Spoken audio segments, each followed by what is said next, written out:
Thank you. And Mr. Speaker, I rise today with many of my colleagues to urge the full and immediate repeal of the medical device tax provision in the Affordable Care Act. As we speak, there are thousands of companies nationwide that are working to develop new technologies that will transform the face of medical care. And my district in San Diego, California, is home to numerous medical device manufacturers innovating each day to improve the standard of care, reduce recuperation times for patients, and lower health care costs in the long term. They are generally small businesses and large companies, generating an increasingly large economic impact in local communities like mine across the country. And in my district, and I'll use a few examples, and I'll feel bad because someone will tell me that I missed some, but NuVasive has developed minimally invasive spinal surgeries that allow a patient to walk more quickly post-surgery, spend less time in the hospital, and return to work sooner. That's better care, and that's money saved.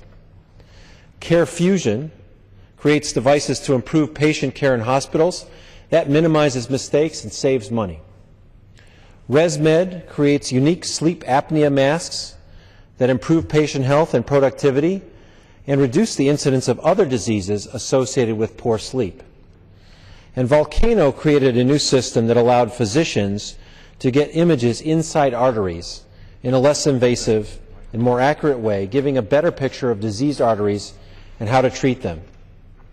All of these technologies will improve patient health, save healthcare costs, and they are vital job creators. Nearly 250 medical device companies called my region home. Between San Diego, Orange, Riverside, and Imperial counties, the medical device and diagnostic industry generated nearly $10 billion in economic activity last year. According to Biocom, our local life sciences trade organization, medical device companies in San Diego area employ nearly 10,000 people and create more than $3 billion worth of economic activity in the county. That money has flowed into our local communities and further supports tens of thousands of other good jobs with good pay and good benefits. In my party, we talk a lot about Make It in America, which is a great initiative, and there's no better way to make it in America than to support the development and manufacturing of medical devices. So, how are we supporting the development of this industry? Well, we aren't. We're punishing it. Instead of incentivizing or supporting this growing, productive industry, we're assessing a special tax just against this very industry, just against the medical device industry. And it's not a tax on profits, but a tax on revenues. So that makes it especially hard on early-stage innovators who are not yet making money. And can you imagine when you're getting started and every time you make a sale, you lose more money because of a tax directed at your revenues instead of your profits? And that's a result of the medical device tax. This tax, added to the long lag we have in the FDA consideration and approval of medical devices, will drive jobs offshore. And that's not my guess, it's already happening. Recently, Cyberonics in Texas cited the medical device tax in its decision to expand not in Texas, not in America, but in Costa Rica. And San Diego businesses, I can tell you today, are actively making the same consideration.